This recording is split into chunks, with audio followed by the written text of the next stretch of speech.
Greetings, families. We're really excited to welcome our students back on April 12th to Art in Motion. For many of you, this will be the first time that you are actually stepping into the building. And for others who were with us last year, it'll be over a year now that you've been able to experience a one-on-one situation with your teachers and with your fellow classmates.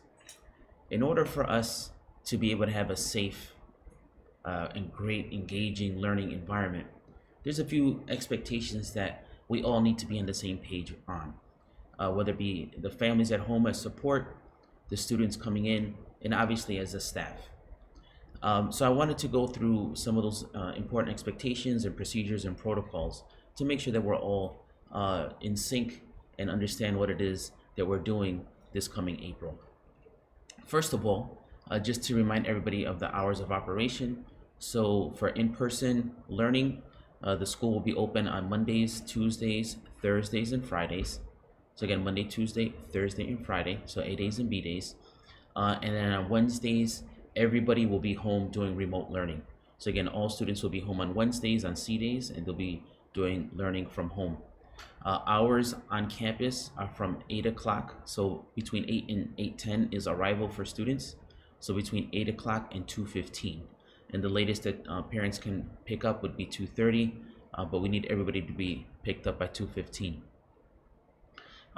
If for whatever reason, just like regular school, because this is what we are preparing for, if your student is going to be absent that particular day or tardy for whatever reason, just make sure you call the school or email the school and inform us about that situation. So again, we need everybody to make sure that they give us heads up if anybody is going to be out or if anybody's expected to be late.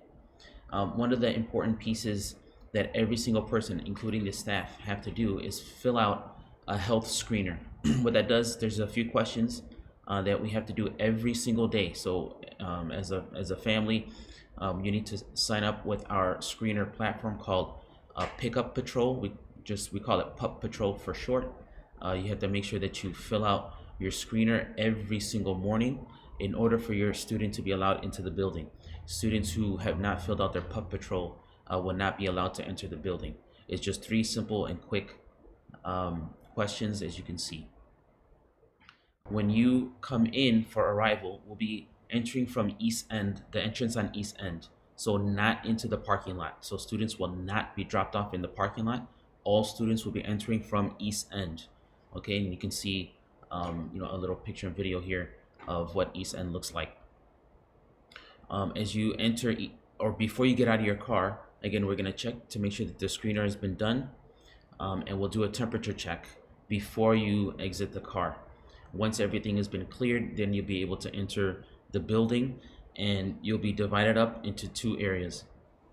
If for whatever reason you needed time to fill out PUP Patrol, or you're having problems with PUP Patrol, then you can go ahead and park in the parking lot and go through the main entrance to get assistance from the office staff. Or for example, if you have other paperwork you need to fill out or hand in, paperwork, for example, like medical compliance records, immunization records, proof of a physical, those things, you can go through the red steps to the main office.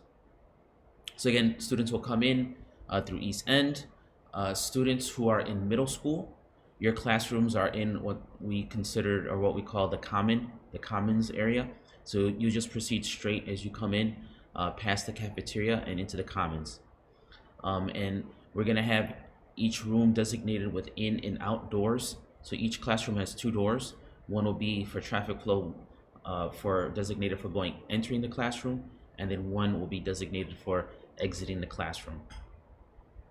For high school students, as you come into East End, you'll be making a left and going down past the lockers, up the ramp, and going to what we call the academic wing.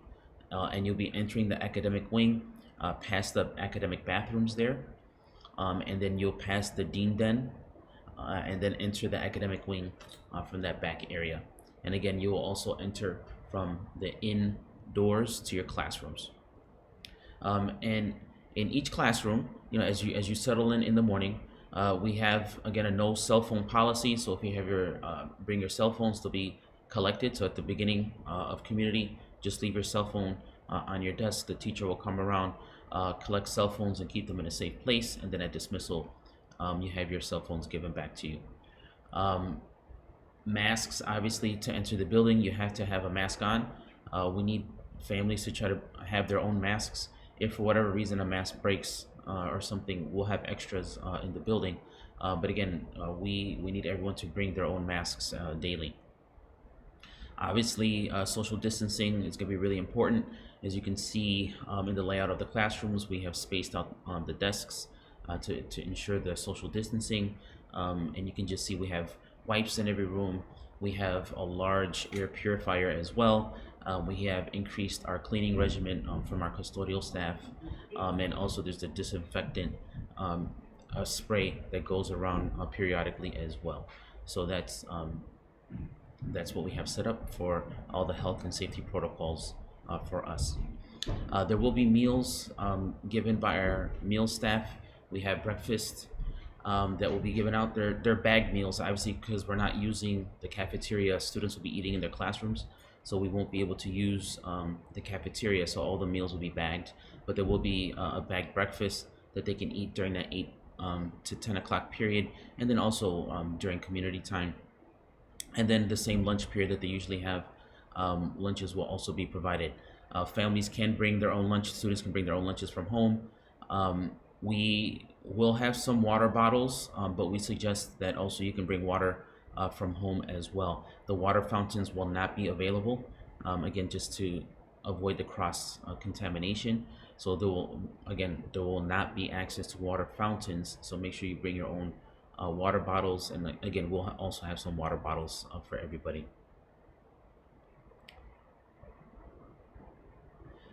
If for whatever reason your child becomes sick while they're in school, they exhibit any kind of symptoms, or your student, excuse me, if your student is not following the health and safety protocols, then the expectation is that the family is able to come and pick up your student immediately, as soon as possible.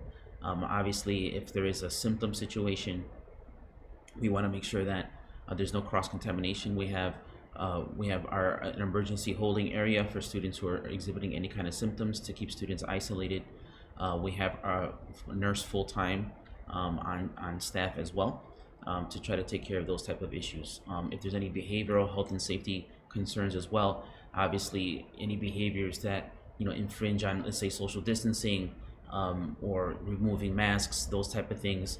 Also, the students are at risk from being removed from the program either temporarily or being removed from the program completely and having to do everything remotely.